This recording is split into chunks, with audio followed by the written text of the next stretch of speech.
people who say it's just a troll. Troll has a different meaning now. It used to be just someone flaming for fun or for views, but generally speaking like a joker. So in the first sense, she's not a troll. She's not just doing it to provoke a response.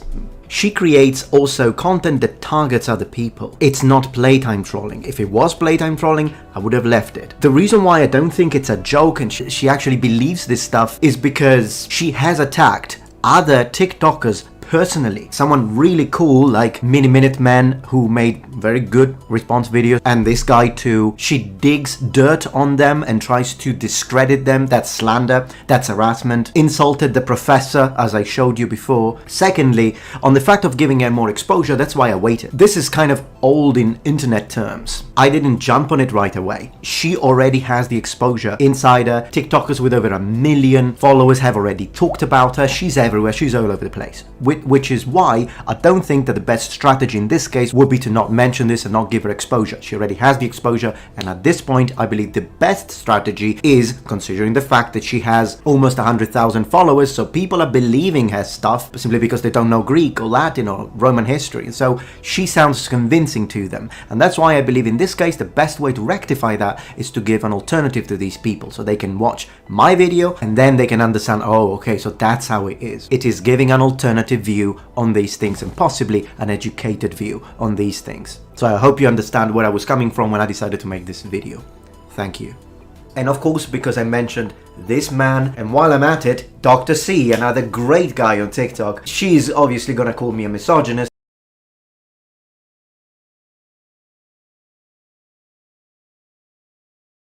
In Catholic school. So my parents introducing me to a better class of drug addict was very smart of them, you know, long term. Yeah. So that's when I moved in with my dad, and I went to Holy Trinity Diocesan High School. It was a hip Catholic school, like the teachers would make out with the kids. I'm kidding, but that did happen twice. That did happen twice. 2 times? 2 times. Not to me, to the hot kids. We get it. But so did they get caught? Yeah, it was What a thing. happened? People got fired. I Yeah. mean, it was a problem. Did you have women, female teachers, or was it all boys' school, all men? No, it was a teachers? co-ed, Co-ed. racially co-ed diverse Okay. school in Hicksville, Long Island, right by the Village Green, where Billy Joel wrote that song. You remember those days, hanging out by the Village Green? And it was as Long Island as you could get. Learner's Permit, Thursdays on my YouTube. Subscribe today. La Jolla, thank you so much. We sold out some more shows down there, man. We've hit them now in Indy, Baltimore. We've hit them in Cleveland, in La Jolla. Thank you so much for your support. Austin, unfortunately, has to be rescheduled. The club is not going to be open in time. And Kansas City, I can't wait to get to your wonderful town. I'll be there January 20th through the 22nd. Get your tickets for those dates and all dates at ryansickler.com. The Honeydew with Ryan Sickler.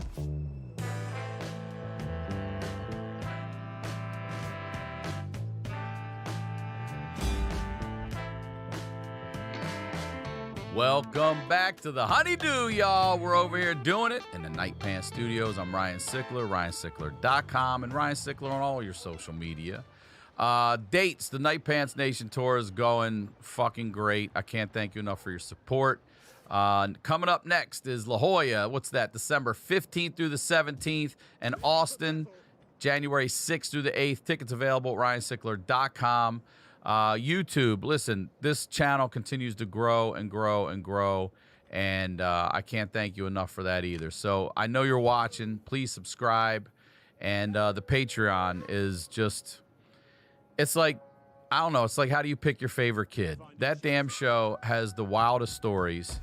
And it's $5 a month. And yeah, I do know that's a lot of money for some people. Absolutely. I know that's a utility bill. I know it's a cell bill. I know that. $60 a year. But if you sign up for a year, you'll save a little bit of money. You'll get over a month free. All right. I'm doing everything I can to keep costs low and keep bringing you good shit, because y'all have not let me down. If y'all know someone or you have that story that has to be heard, please submit it to honeydew.podcast@gmail.com. Hopefully we'll get to do an episode together. All right. The website here, the Honeydew Podcast. Oh, sorry, honeydewpodcast.com. And merch is still all stocked up. The holidays are here, man. Get your Honeydew merch for holidays. Makes a great gift, okay? Now, you know what we do here. We highlight the lowlights. These are the stories behind the storytellers. I'm very excited to have this guest back on the Do. Ladies and gentlemen, please welcome back Lana Negretti. Welcome back to the Honeydew, Lana. Yeah, you got it. Fuck yeah, clap yourself in. Not enough people do. All right, first of all, thank you for coming back. Thanks for You look having me. fantastic as always. People don't see your cowboy boots, but maybe we can get them in the picture. I mean, I could put Put them in them the up, frame. girl. Can I see them? That's Nashville. That's Nashville. Please, before we get into everything we're going to talk about today, plug, promote everything you would like.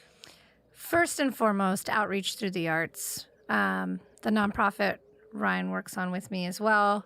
We've had a rough year, but we've built some amazing programs that are coming out. So I definitely want to plug ATTila. OTTarts.org is where you can go to find out more about all the programs we're doing and the kids we're serving and how you can help contribute with time or money.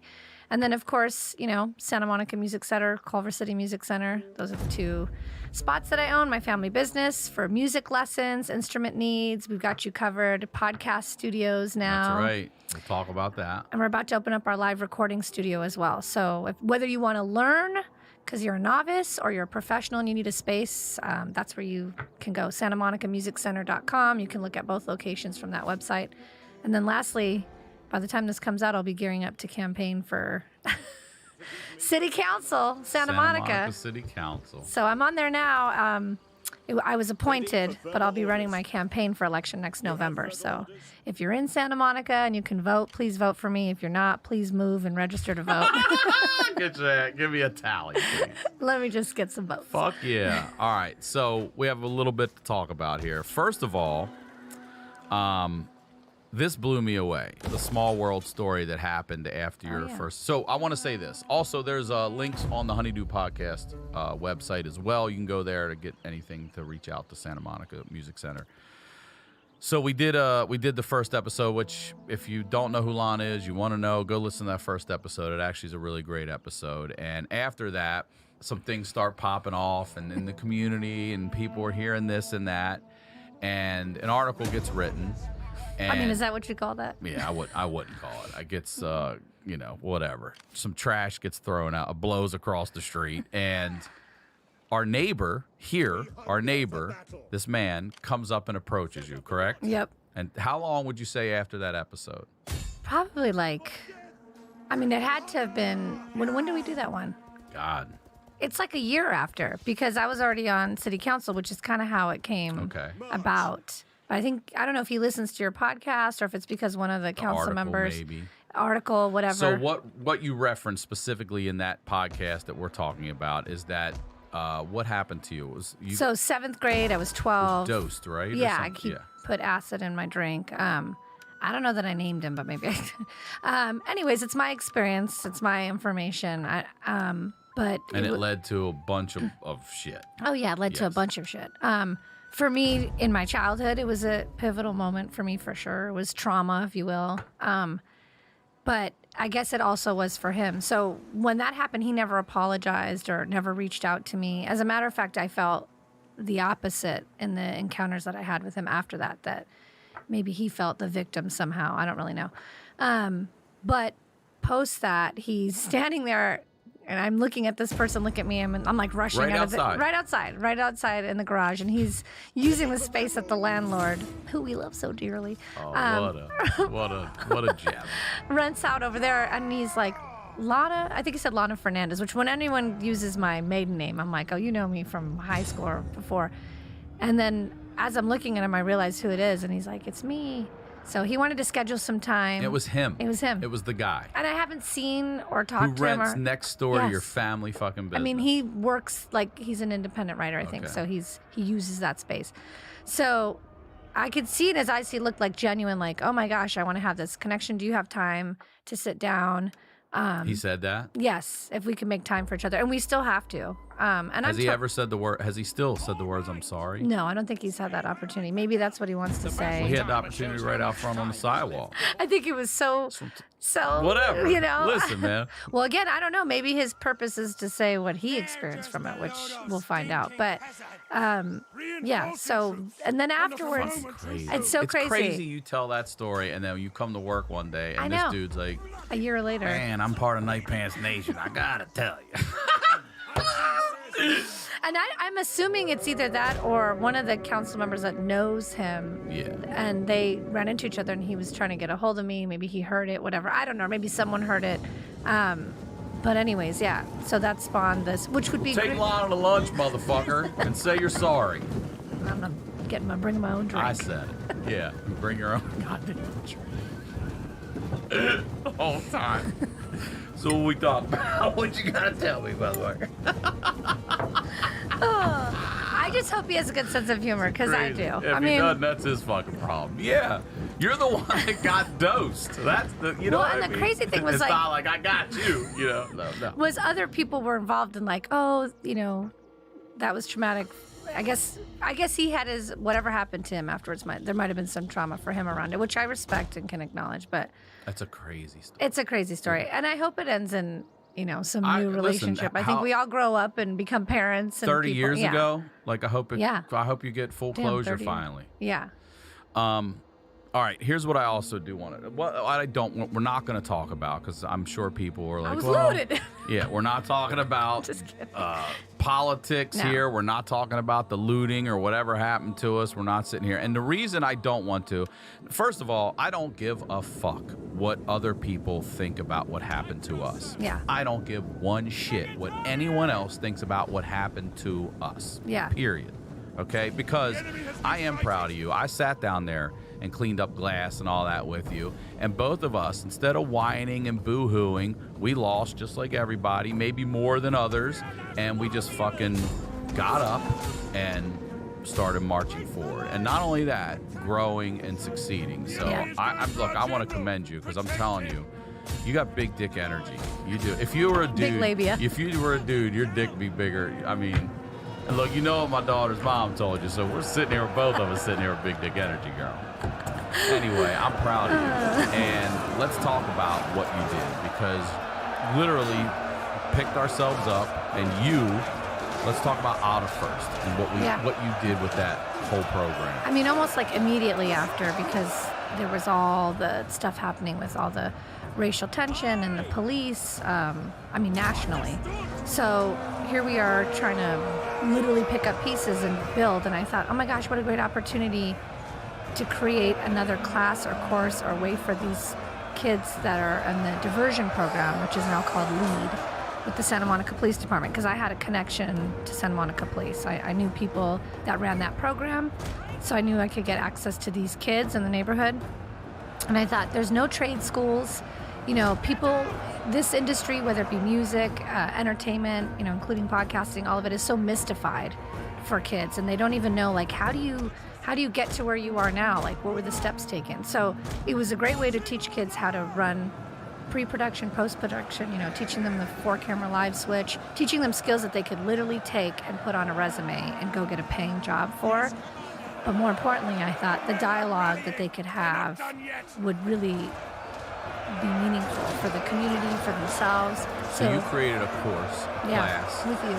Well, it's your stuff, but I created a curriculum. You created the class. Yeah. And the opportunity for these people and myself, because I've come to you and said, I thank you for including me, because I really love it. I've enjoyed it. And you're right, because I, as a parent especially now, and watching and knowing what I paid for college, and watching these people get just into an almost 6-figure hole that they're never going to pay off coming out. So I question, wow, is college really the right move? I know I am the generation of parents who they got their high school diploma and went right into the workforce. Right. Maybe touched on college a little bit, but it was boom. We were the generation that was supposed to go to college to further ourselves. I think this generation, I agree, like, again, there's nothing wrong working at Starbucks, Little Caesars, whatever, nothing at all. I think that's great for you too. But if you can get an early jump on something that you have a passion for, and like you said, whether it's production, because we've taught the kids in here the cameras, we've taught them audio, we've taught them live switching, we've taught them editing, The music basic production editing, for the beginning, music, how to pick your titles, graphics. We've taught them everything.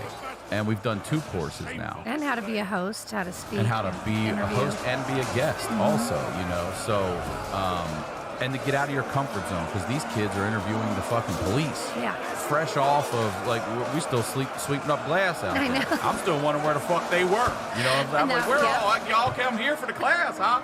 No problem getting here for the class. Anyway, I joke kind of. But you're right. You know, if someone just learns how to do cameras or editing or whatever, they can walk forward with a real skill that they can take out into the world and start making good money early on and connections that could help further them down the line, because this shit's not going anywhere. No. The YouTubes and not only podcasting, but all this content creation's not going anywhere. It's But if only you getting have bigger and better. real tangible skills, which is what I think we're missing, like those, I mean, when I was in high school, you learned how to change your oil, and we had ROP programs where you left early to work in a certain field or whatever. So, like, literally repairing wires, setting up mics, doing post-production, that's a job that is not just the creative side of it. It's like, that's a thing that you can learn and do. Like, we can teach anybody that, and you can do that job and make a living. And then maybe from there, as you're in that world surrounded by those people, you find your creative outlet. But for some people, that is the creative piece of it. So I think what's hard is when, you know, we can't just look at these kids doing all this TikTok and creative content, blogging stuff. I just hung out last night with a couple that was like, how long have you and your husband been together? I'm like, oh, we met in 2000. He's like, I was born in 2000. And they're making more than us, you know, creating content on TikTok and blogging. And instead of, you know, poo-pooing it or laughing at it, it's like, that's great. But do you actually know, I think what's even more valuable is if you know how to set up your own stuff. Like, if you could set it up and produce it, then you're more valuable. Because if your content is gone and no one likes it in a couple months and it's just like a one-hit wonder, you can still go get a pretty well-paid job with insurance doing the other stuff. So these kids, you know, having a foot in the door in this industry is a big deal. Who you know, it is so saturated, so it almost makes it more competitive in a way. You got to be like extra special to stand out. Well, what I really loved, it was a moment where I just was like there. Because at first you were like, this person's podcast. I go, Lana, everybody's got a fucking exactly. And then there was like, after like 2 months, somebody came up in front of us. You're like, she goes, I want to do a podcast. She's like, everybody's got a fucking podcast. I was like, yeah. Because I didn't even listen to podcasts before. And then I realized, like, everybody has a podcast. But So everybody's got an opinion. Everybody's got something to say. And everyone has a crowd to listen to them, and I respect that.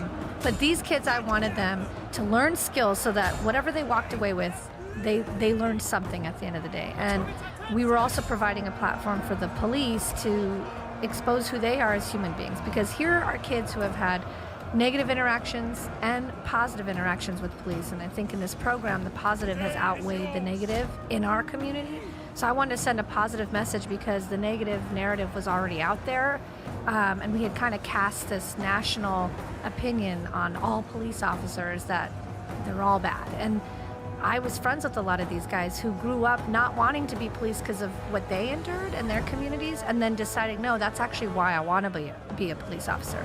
And then you remember it started turning into these cops were moving their shifts so that they could come and be on here. Yeah, they were all coming in. And also we interviewed the chief of police who, what I was told, this woman made history. So she was the first, I believe, black female officer, and then went all the way to the ranks and was the first every level all the way up to chief of police. And was so good that the current chief of police during the bullshit was out, and she came back in to help out. I mean, and these kids got to sit down and talk to that woman about, her life. I wanted to come on here just because I have so many questions about, the racism and sexism, because she told a story about how, or they had said, I don't know if I'm allowed to say this, but a domestic violence call she went on. Yeah, she went on a domestic violence call with a female partner, I believe, and then her backup showed up, and the two guys waited outside because they figured she would get roughed up and fucked up in there, and they'd come in and Captain Save-A-Ho and make them look good and like, see, y'all can't really do the job. And apparently she drugged that motherfucker down the steps, and then they said, you want us to call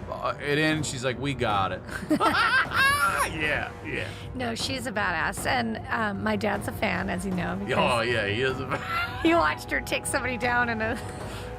that was the whole point. Like let's look at people as people and find out who they are. And these kids got to give their perspective, because for the longest we were hearing a community that has a 30,000 foot view, which I like to say. It's like this luxury of having this 30,000 foot view. The luxury to have space and time to really think about a problem and come up with a solution is a true luxury. But when you're in it, in the shit, there's a lot of value in that because you have real life experience to be applied to the situation. And that's how I see these kids. Like, they're living it and they're the next generation. Let's let them lead the conversation because I think they have something to say, which, as we found out, was quite different from what some people were saying. They were like, I don't want to defund the police. I'm in this amazing... I wouldn't be here today learning how to podcast if it wasn't for our local police, the Santa Monica PD, and this amazing LEAD program. I wouldn't be learning all these great things, you know? Officer so-and-so gave me my first pair of Jordans, and I got Thanksgiving, dinner delivered to me by this officer. So we were just going through such a negative time, and everything was so negative. I just wanted an opportunity to say there's good people out there in all fields, and if there's a way to shed some light on that and teach some kids a trade that they can actually go get a job with, well, then I feel like that's a good program. And the kids were great. Some of them really impressed me, like took right to it. Some of them were like, I'm never going to be in front of the camera. Cut to, they were like the best in front of the camera. I can't remember the one young girl's name, but she loved Rogan. And I was like, you listen to Joe Rogan? She's like, yeah. Remember, she was ballsy. And she wanted that one cop to come in. And she's like, I want to ask him why he never says hello to me. And I go, are you serious? She's like, yup. And she put him in there. And she goes, how come you never say hi to me? He was like, well, I say hi to you. And I was like, look at her in there. It was awesome. And then, because of Mark Wahlberg had stepped in and created a bunch of connections. Dwayne, who started here, and then that connection between Mark, who introduced me to ATTila, which connected me to William Morris Entertainment. He got to be able to have a dialogue and a possible mentorship with Kevin Shivers. So, I mean, none of that would have happened had all those negative things not happened. So it's just, Well, then we also, you also, I keep saying we because I feel so, like, I'm excited to be a part of it. So I apologize. I don't want to take any credit from you, but you created also... Now, that was for at-risk youth in Santa Monica with the police department. You also have a program through ATTila as well for the Culver City High School kids. And I got to teach the curriculum to the Culver City High School kids, and they were great too. Yeah, different group of kids. They were already taking some classes in like media and entertainment, so that was just, it was wonderful to have them in the room. And now they want to make it a full-on extension part of their school. I think most schools are leaning towards project-based, trade-based, like putting kids in front of the action and actually having them do it. So. Yeah. I mean, look, I think it should be a class in high school. Yeah. Everyone's doing it at that age already. You're starting. The quicker you can learn this stuff. And why wouldn't you? You're teaching all the other shit. Those AV kids would be all over this shit. Remember that kid, the dork that wheeled the cart to class? Well, I'm older than you. That kid would be like, I got your fucking cameras and shit. Don't worry about it. No, exactly. Like, hell yeah, that's the kids you should hang out with. That's where I fucked up. Hung out with all the jocks instead of the nerds. I know. I think about that now. These people I look back. coding and everything else. I know. I'm like, huh? You're what? Well, five houses? You got 5, huh? Yeah. Dungeons and Dragons, huh? God damn. Who's a loser now? I had to be all JUCO. That don't pay shit.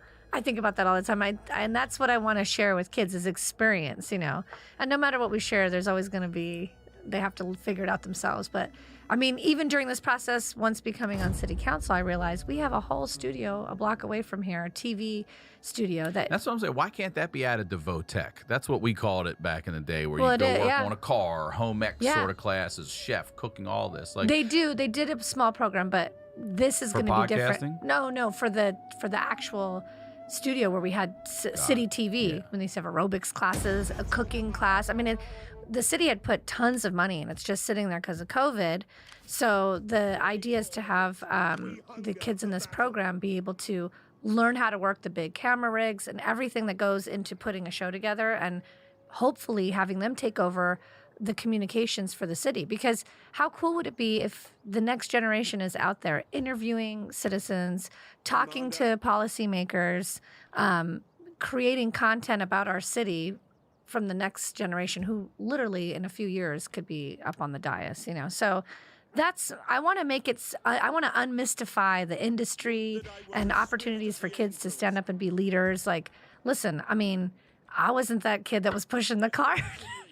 I definitely wasn't. I was definitely going, getting off campus whenever I could or whatever. But that doesn't mean that you can't be afforded opportunities. Like, we got to look at the glass half full and who people are and not what they aren't. The holidays are right around the corner. If you want help prepping for your parties and family get-togethers, all while supporting a more sustainable local food system, check out Imperfect Foods. Imperfect Foods is a grocery delivery service offering an entire line of sustainable groceries that taste delicious and reduce waste. Plus, your order will arrive on the same day each week. On average, Imperfect Foods customers save 6 to 8 pounds of food from lesser outcomes with every order, and unlike these other on-demand delivery companies, Imperfect delivers weekly by neighborhood. It's a unique model that produces 25 to 75% fewer emissions than individual trips to the grocery store. Plus, say goodbye to packaging guilt. Imperfect Foods is the only national grocery delivery company that makes it easy to return your packaging after every order. They sent me some food. I can tell you how many meals. I had stuffed peppers. Okay, I had scrambled eggs.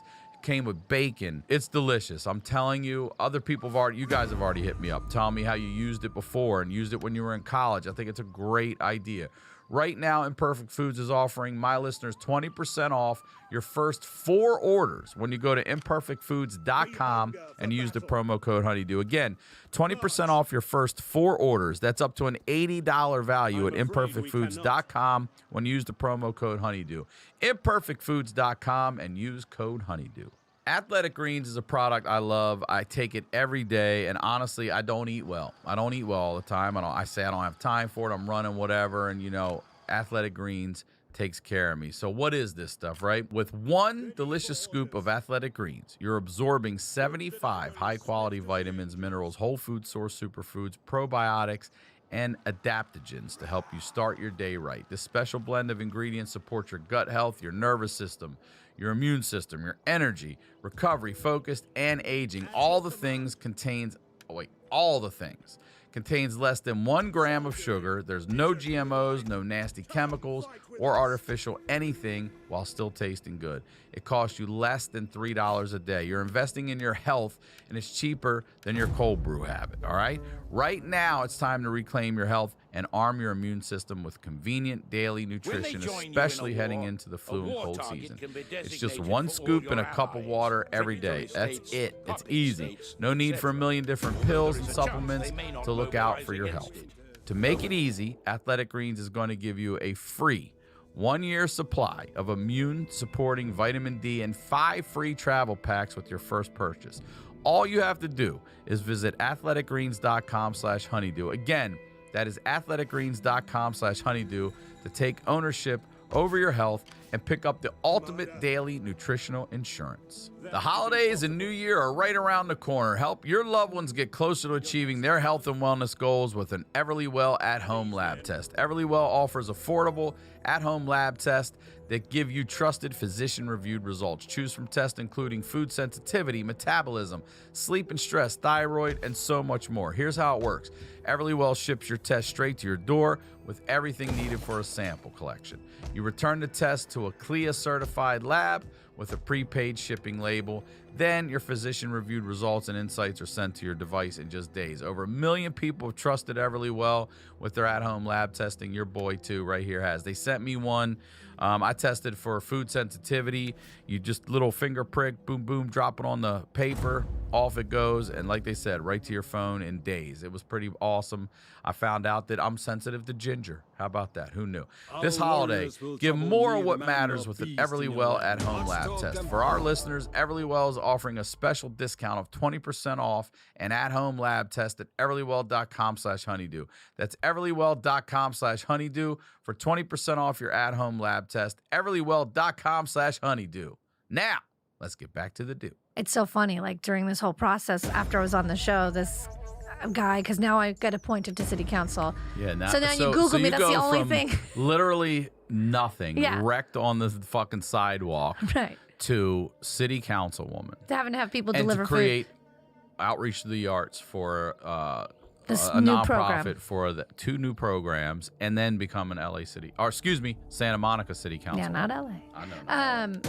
And which was crazy because people used to joke around all the time, like, "Oh, you're mini mayor of Santa Monica," because I knew everybody, and they'd call me if they needed to know something. or how to do something in Santa Monica. And then it was like, you should be on city council. And I was like, I don't have time. It's not the right time. And I was literally riding my exercise bike. I'll put a plug in for Peloton in case they want to send me anything. My Peloton, or as Louis likes to say, my Peloton. And I have all these Mel Robbins like inspirational quotes. And one of my favorites is start before you're ready because nothing beats experience. And I thought, you know what? I'm never going to be ready. I mean, I thought I was ready to have kids at a certain age, and their therapy bills will prove that I wasn't. But no, I mean, so I just said, you know what? I'm just going to do it. And then immediately, like when it was all happening, because it was an appointment process, so I was up against like 33 other people or something, but it's a little different, not a full-on election, but there's still like some campaigning going on. And then the minute it actually happened, it was so great. And then I got up there and I had to make a vote right away. But that night when I went to bed, I had a full-on panic attack because I realized my friends were texting me, like people were taking to social media that never met me before saying mean things. And I was like, oh, I told you, I was like, I don't know if I can do this. Like people are. Go read the comments about my laugh, Lonnie. You'll feel better about yourself. People are just so, it's so crazy to me that like the minute somebody's up on and I'm not even like, it's not like I'm making money or anything. Like we get paid $15,000 a year. I can't get over that. And we get a parking pass though. That's the key to the city. $15,000 and it's a And a parking full-time pass. job and a parking pass. That parking pass is, my husband's always like, show them how we do it, baby, in the mall. Oh, it didn't work. It's only on weekend. It's Sunday from 12 to 3, but you can park wherever the fuck you want. No, but I mean, that whole like experience of seeing how people who maybe even met you and worked with you in some like PTA group, and then they take to some. It takes to the who's this bitch thinks she is. Yes, I'm like, I know. But I'm like, if you know so, and these are the people that diligently read all the. I haven't seen you at a meeting. I've been to 875 meetings. And are you on a board or a commission? Have you done anything, or do you just sit there behind your computer and write things on social media? Keyboard cowboys. Oh, and they know everything and Yeah. how it should be done, and everybody on there is doing the wrong thing, and you don't know how to do it. I'm like, well, then get up here and do it. But I mean, for them to wait for the perfect opportunity. I don't want to do it. I just want to tell you how to do it. And how you're doing it wrong. Yeah, and how you're doing it wrong and fucking it up, but I don't want to do it. But I do know how to. Okay, asshole. I had some lady come up to me where I got the great opportunity to announce Santa Claus and do the tree lighting, which for me was a little bit like, I don't think the mayor realized when she let me do it how much it meant, because growing up as a kid, my dad used to play on the stages there. And we would see Santa and we'd have to wait in line. And it's funny because my dad was a musician. It wasn't like we got to go first. It was like, yeah, we'll let everybody else go first. And sometimes I'd miss the opportunity. I'd like have all this anxiety, like, God damn it, there's 60 kids in line. I might not meet Santa. And they would do the annual tree lighting. And I got to go on stage and read the last line that introduced Santa who lights the tree. But right when I get down, this woman who I've known, whose kids have taken lessons and gotten scholarships from me, is like, you know, you got to do this, and nobody knows what you're doing because you're not saying it. And you should do this, and you should do that. And if you don't do this way, that way. And I can't help myself, but I was like, why don't you do it? I don't have to do shit, lady. Like, don't talk to me like that and come up to me and just start telling me how I should. And hi, how are you? Nice to meet you. Nice to see you. It's just crazy how people feel like it's an open invitation To shit on you. to shit on you. Yeah. And like, what does that do? All the people that complain about our city and are so angry and they're so certain that there's this conspiracy theory going around that the entire staff and everybody's all working together to like diabolically take the city down, I guess. I don't know. I'm like, why do you live here then? Like, if it sucks that much, like, I don't get it. Or why aren't you a part of the solution? Like, it's so easy to point out the problem and maybe say what the solution could be, but to actually come up with the solution and then do the work towards making it right and figuring out along the way, that wasn't the solution, but maybe this is, and if we tweak it that way. But Well, there's certain people break you down, and other people break you down and then help build you up. And that's what hey, look, I see a better way to do this. Great. Would you like to help? Yes, I would. Yeah, I love those people. Welcome them all day long. But it's the people who don't. And then you realize there's people who have ulterior motives, and you start getting into all that stuff. And we want to get into politics the of the politics. I realize politics. I'm not a politician, and so that might be the demise of my campaign next year. Because people are like, well, you got to do this, because if you don't, then this person's going to get it, and then that's going to mess up. I'm like, but it's not right to do that. And they're like, but if you don't do it, then this person. I'm like, well, but it's not right. I got to be able to go to sleep at night. So I don't want to check off a box of a group of people and say, oh, I voted this way because whatever you guys always say how to vote, I'm always going to vote that way. It's like, well, I don't know. because I have a different perspective and experience in life, and clearly it was valued enough to get where I'm at now. And if I get elected, then that means that there's enough people that agree with that. And I think everybody has value. The Ivy League lawyers that are up there to the working moms. I mean, I'll just say this, though. I'm the one that still is running payroll and actually owns a small business. So I think my voice has a lot of value. Now, there's times In the city you are in the city, yeah, and I was born and raised here, so I have Right. historical perspective as a working class person living in a rent-controlled apartment I building. mean, y'all lived in the Walton house. Not me. I mean, I've got perspective for sure. So, and I'm raising kids here, and my trajectory is not. My goal is not to be, at the state or whatever level. My goal is just to serve my community. So it's not like I'm doing this to get to the next step. It's truly just to serve the community, and so my kids can get dropped off at the promenade without having to carry a weapon in their pocket now. But no, I mean that's my goal, and I'm so excited to be able to help on a bigger scale and bring in the kids that I work with. That's really what I want to do. Look, nobody thought I was going to be up here, including myself, and I am. And it reminded me of Michelle Obama when I went and listened to her book reading. I'll never forget when she said, I'm paraphrasing, but she was basically her first few weeks being there as first lady, she thought, oh my God, there's all these smart people in the room. I'm not the smartest in the room. I'm a fraud. And then cut to a year later, I might be the smartest person in this room. Right. As soon as you figure it out. Logic and pragmatic approach, I mean, that's valuable to me. So I just try to bring that approach. I try not to be embarrassed. I raise my hand. I ask. You'll see me on the dais be like, do we always have to speak like we're in a Shakespeare play? If you got to put up a PowerPoint to explain that ordinance, maybe we should be reducing it down to 3 sentences so everybody can understand it. So I hope to bring that part to city council so people see I'm translating it for the people. Bitch doesn't like my PowerPoint. There's somebody doing that right now. I do PowerPoints, Lana. That's what I do. Look, someone's going to hear this, listen to this. What did that guy write? Out of the 2 hours we talked, he's like, this is what we know about Lana. That's what people do, though. She was molested, drugged. And her dad played intros to titty bars. And now I can't do my PowerPoints. This fucking bitch. Everyone picks out the most negative things. And look, I like to laugh and make fun. I mean, Lou and I bag on our kids so hard, we're not sure if it's even right. But we laugh at each other, we laugh at ourselves, and that's okay. But to just be mean, just to be mean, is really, I don't get it. What do you get out of that? The people that take time to comment. I'm not talking about your podcast, but you were saying people say stuff. Plenty of them. But why are you going to listen then, and then take the time to go on my account and That's then why make when they say your laugh ruins every podcast, I'm like, thanks for listening. Thanks for listening. All of them? It's a ringtone. You can get it as a ringtone now. You just leave 10 voicemails with your laugh. So let me ask you this. You go from being business destroyed to not only building yourself back up, but building your community back up, which is unfucking believable. Yeah. Becoming a Santa Monica City Councilwoman and, or is it person? Council member. Member, okay. Yeah, I'd say council. What are you... I want to highlight lowlights. So right now, what are you most proud of? And I want personal. In my personal. If right now you could look back in a year and a half ago and tell us down there sweeping that fucking glass up, hey, what are you most proud of?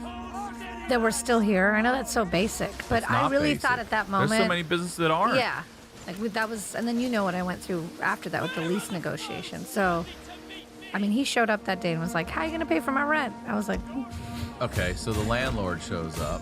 And tell us about that conversation. He literally is walking around to see what happens, and he says, "How are you going to pay my rent now?" And I was like, "Watch out for that glass." Didn't he call you little girl? Oh, many times in all the negotiations. He would wait for my dad to do meetings, even though. And he called you little girl. Oh yeah, little girl. My favorite one was when you told him you brought your feelings to a business meeting. Oh yeah. Tell me. So I was actually ready to give him a bigger check than he ended up getting. I ended up reducing it because, I just wanted to move on. Everybody was doing the whole not paying rent. I was never doing that. I was giving more than I had to, and just no one knew am I going to owe all this? Am I not? I mean, people are still sitting in that predicament. So I I just kind of wanted to close that chapter, even though people said, well, just wait. I was like, I just want to move on and know a little bit more about the future. And in order to do that, I got to close this. So I had written out the check, and he comes in there. First of all, he doesn't want to just talk to me. He wants my dad in there, which is always funny to me because my dad's either falling asleep half the meeting or he'll say The most something off inappropriate color. shit, yeah. I won't even say what he says because someone will pick that up. But anyways, and my dad's looking at me like, I don't know, ask her. But he had brought his broker, who was great, who all I could see was his eyes during the whole meeting. But at some point, I mean, we were just about to give him the check, and he goes, I just want to say something. And he went on to say, you chose to pay your employees before me. You chose to take care of all your employees and probably your vendors, but you paid your employees before me. And that's horrible. You need to respect me. I'm the landlord, and you wouldn't be here if it wasn't for me, and blah, blah, blah. He went into this whole, like, diatribe about how horrible of a person I was, and ultimately, like, you know. How dare you? Yeah, how dare I take care of my employees? And I was like, if I had to do it again, that's exactly how I do it. Didn't pay myself, paid my employees. And they're still here. They didn't have to, struggle to eat or whatever. But he didn't get that concept. But I was like, listen, it's unfortunate. Thank you for sharing. That you brought all your feelings about me and how I handled everything to this meeting. So let me just take this check back. Yeah. And look at your broker who said that, we could possibly negotiate differently. And then it was like, the broker was like, maybe you should just accept. And I was like, no. Boy, you brought your feelings to a business I'm gonna get my feelings involved a little bit. Your feelings, you brought them into business. I was like, listen, for all the things you've said to me and done to me, I've never once taking that into account because the business transaction is separate. Like, I may not like you as a person or think all these things about you, don't. but this is a business transaction, and this is who I'm doing business with right now, and that's what it is. So, but unfortunately, he let me know what he felt about me, and I was like, good to know. Since I'm the one that signs the check, you just take that back. So, I mean, we're not in the best situation, but we're here.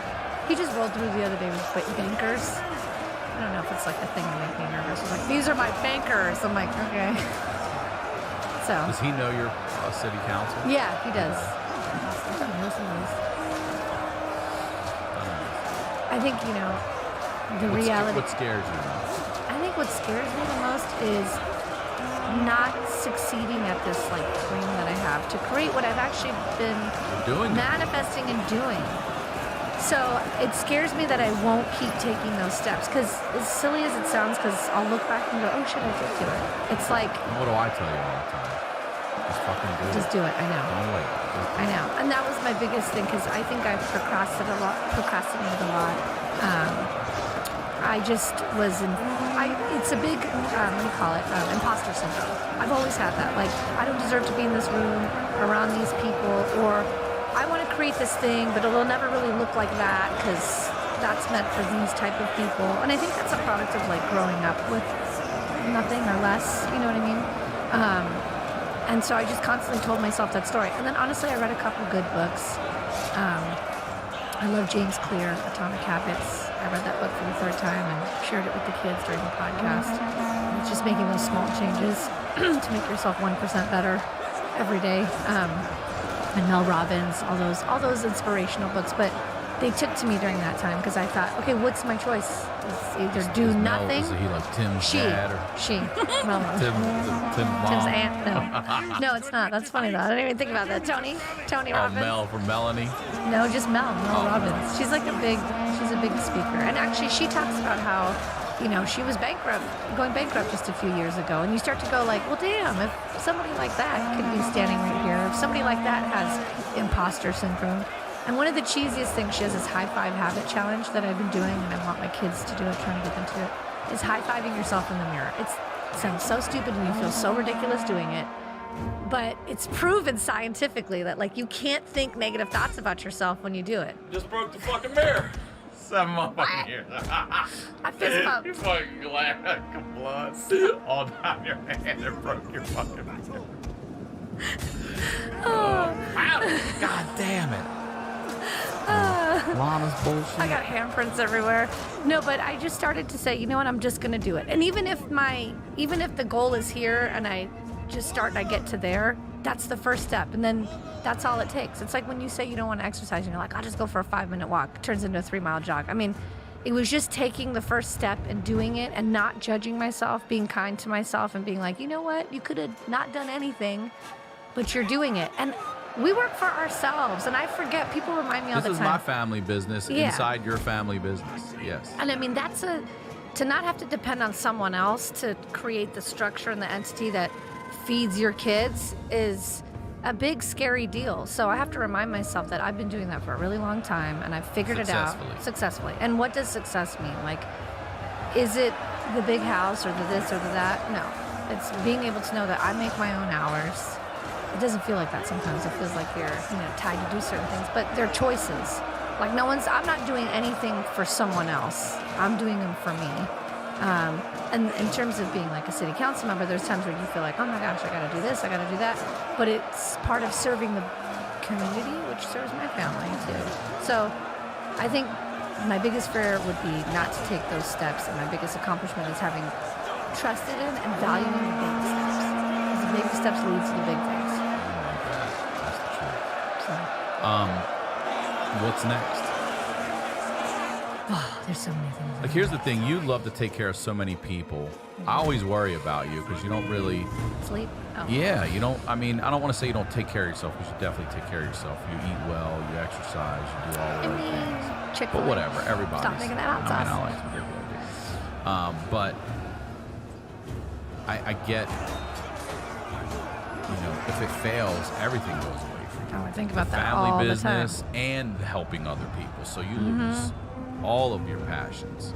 So what is next then? Well, on that note, this is another cheesy cliche saying, but I truly live by it, and I think I've always felt this way, is your net worth is your network.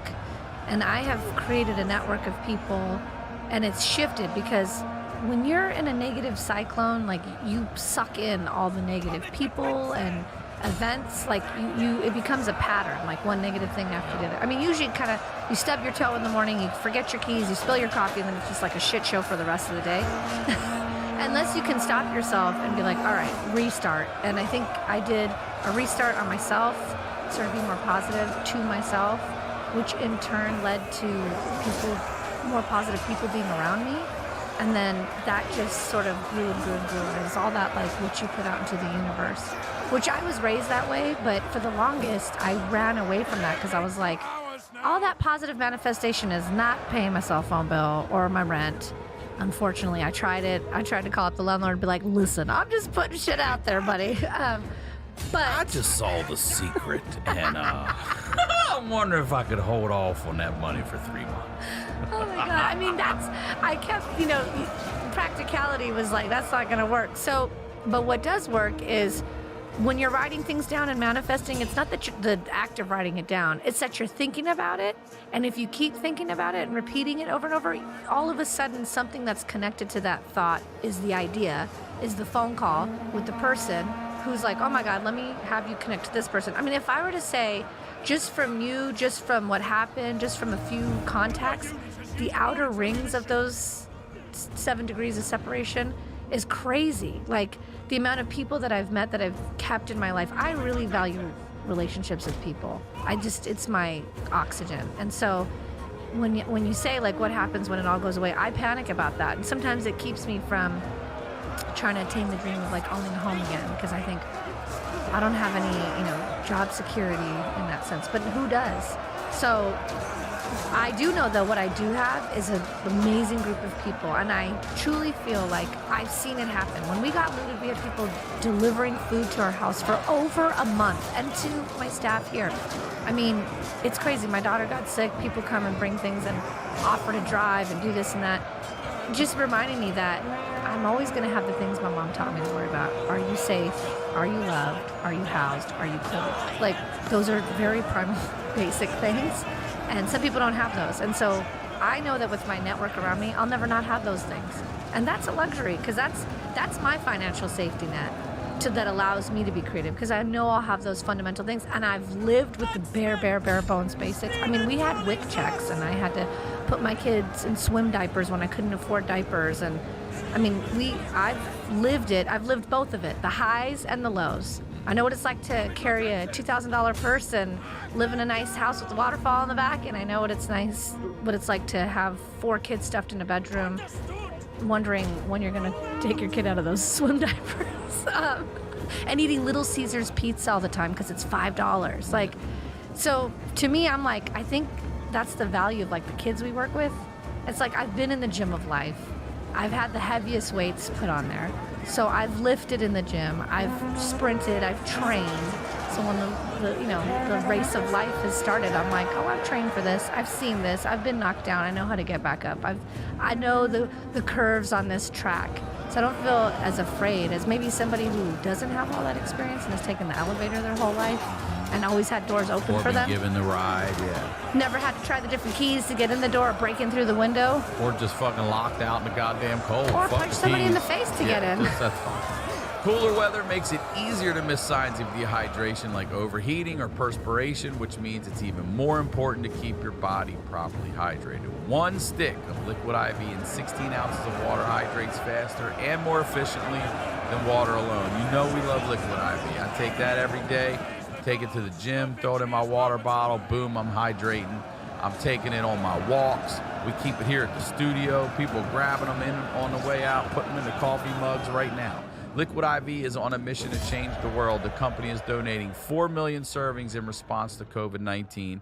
Products are being donated to hospitals, first responders, food banks, veterans, and active military. Grab your favorite Liquid IV flavors nationwide at Walmart, or you can get 25% off when you go to liquidiv.com and use the code HONEYDEW at checkout. That's 25% off of anything you order when you get better hydration today using the promo code HONEYDEW at liquidiv.com. It's funny, there's all these gimmicks that promise a great night's sleep. And I don't care what kind of toppers there are or how heavy a blanket may be, it's lipstick on a pig. If you are sleeping on a terrible mattress, your sleep's going to be terrible. It's that simple. That's why I recommend sleeping on a Purple mattress. That's because only Purple mattresses have the Gel Flex Grid. It's a super stretchy, ultra squishy material that adapts and flexes around pressure points and doesn't retain heat. Unlike memory foam, which remembers everything, thanks to the Gel Flex Grid, Purple mattresses bounce back as you move and shift. You will never have that I'm stuck